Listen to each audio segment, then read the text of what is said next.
So square root of 10.67 is equal to 3.26.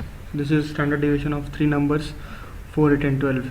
Now we'll have to look at, can we calculate standard deviation of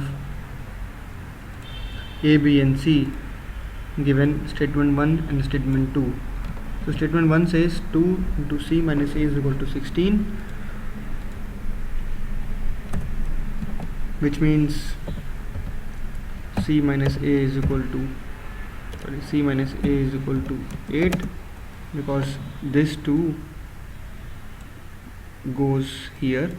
So here it is in multiplication. When we change the side with respect to equal to sign, this into will change to division. So 16 by 2 is equal to 8. So C minus A is equal to 8. So this is all the data that we have from statement 1. Can we calculate standard deviation from this? No, because we'll have to calculate A plus B plus C by 3, which is mean, to calculate standard deviation. So because we cannot calculate the mean itself, we will not be able to calculate the standard deviation. Let us look at data point 2, which is statement 2. Statement 2 says 5b minus a is equal to 4 into b plus 1.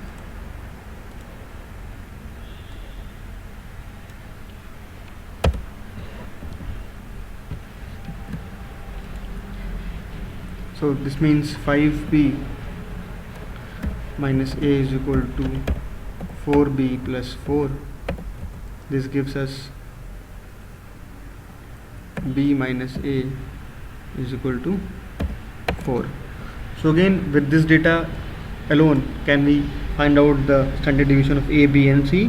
No, because again we will not be able to find out A plus B plus C by 3 with this data alone.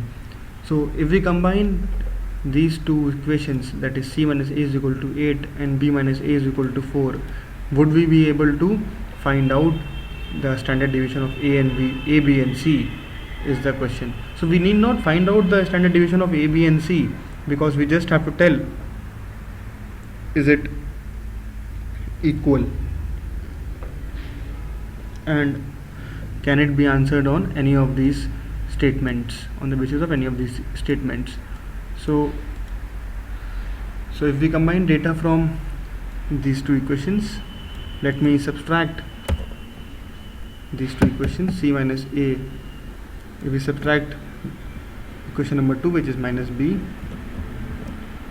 minus a, this will become 8 minus 4. So this becomes C minus A minus B plus A is equal to 4, which means C minus B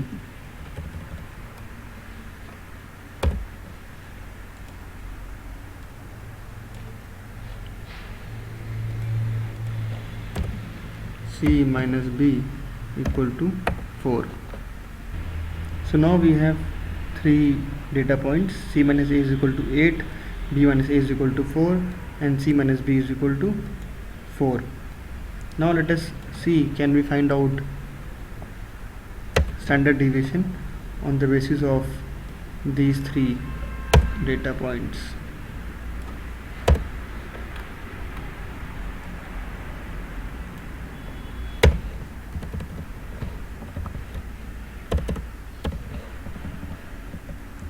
So the way to find out the standard deviation is, we subtract the mean from each of the data points and then square it, find the mean of this addition and then we square root it.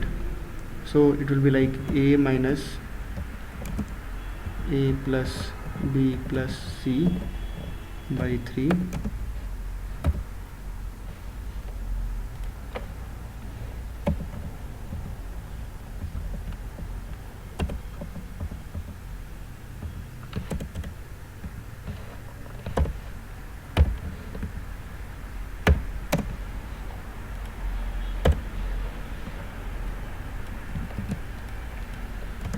plus B minus A plus B plus C by 3 plus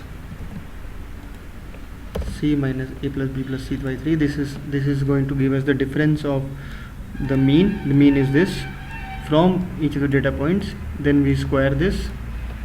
So we square this,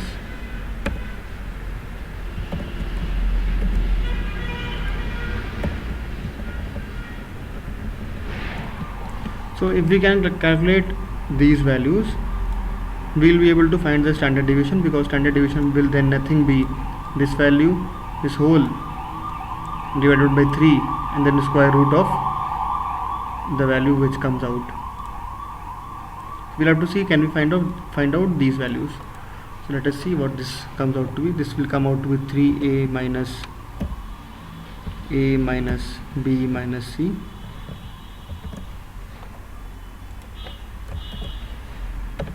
by 3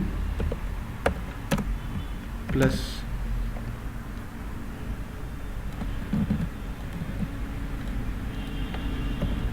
in this term it will become 3b minus a minus b by minus c by 3.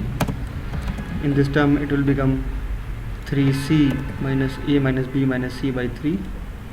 The squares will anyways be there,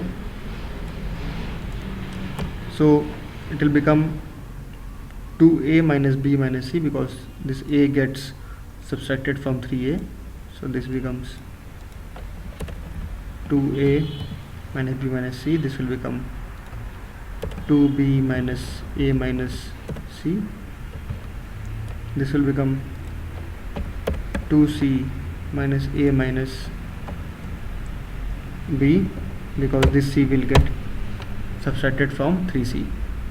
So now we have these equations. Let us see what we can do with this. So this is actually nothing but a minus b plus a minus c. So from here we can find out a minus b is equal to minus 4. From here we can find out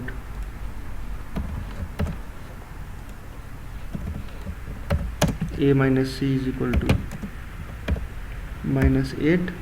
How does this happen? This happens by multiplying minus 1 to each of these sides, or you can also say that we interchange the sides. So when we interchange the sides with respect to the equal to sign, a minus sign gets added. So the point is, this will become b minus c is equal to minus 4. So we get a minus b is equal to minus 8, a minus c is equal to a minus b is equal to minus 4, a minus c is equal to minus 8. Similarly here it will become b minus a plus b minus c by 3, and here it will become c minus a plus c minus b by 3. So b minus a again is 4, we get this value. B minus c is minus 4, 4 minus 4 will become 0. C minus a we have 8, c minus b we have 4, so 12 by 3. So this will be minus 12 by 3 plus 0 by 3 plus 12 by 3.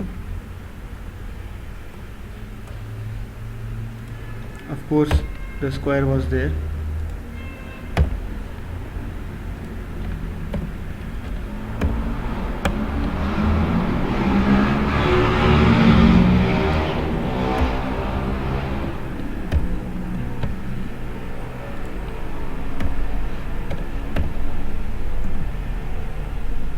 So the square was very much here as well.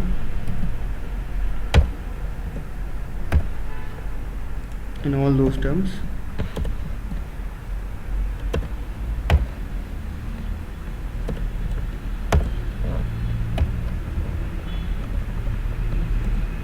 So square is here as well, here as well. So we find out this is minus 4 square plus 0 square plus 4 square, which is 16 plus 16 is equal to 32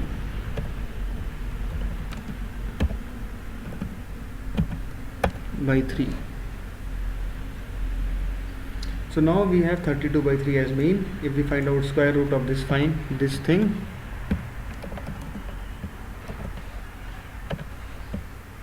we'll get the standard deviation, and then we can compare whether it is equal to the standard deviation of 4, 8 and 12.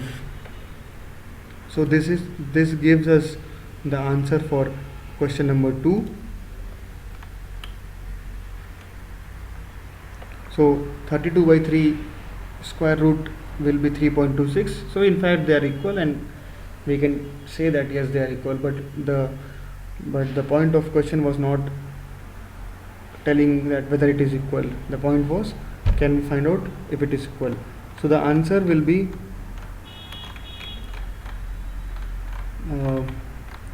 that yes, both the statements taken together are sufficient to answer the question, but neither statement alone is sufficient, which is choice number C.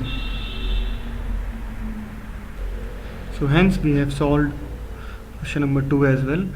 So one more thing that I would like to add is that the standard deviation that we have learned to calculate here is actually population standard deviation.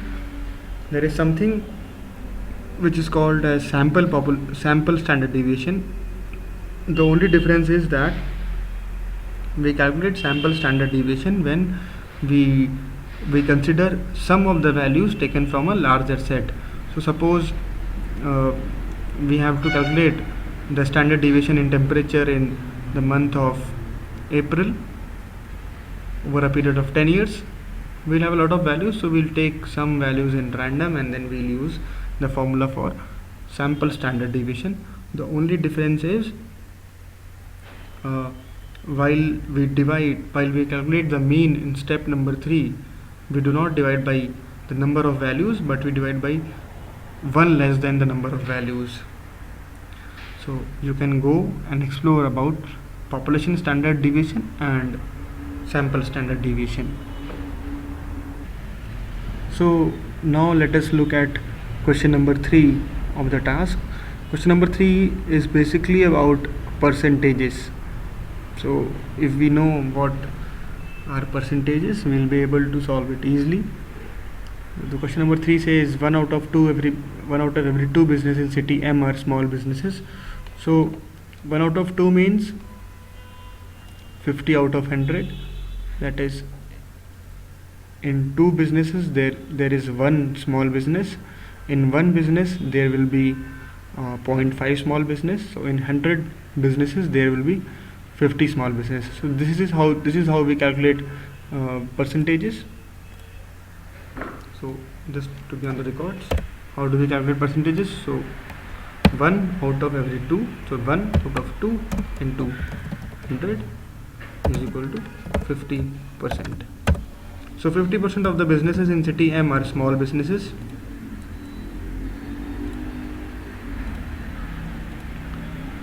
%% of all businesses in city M are bakeries. It says so 10% of businesses are bakeries. If all the bakeries in city M are small businesses, the question being asked is, are at least 50% of the bakeries in city M managed by men? So let us assume for simplicity that there are 100 businesses. So it does not make any change to the question, it only makes it simple.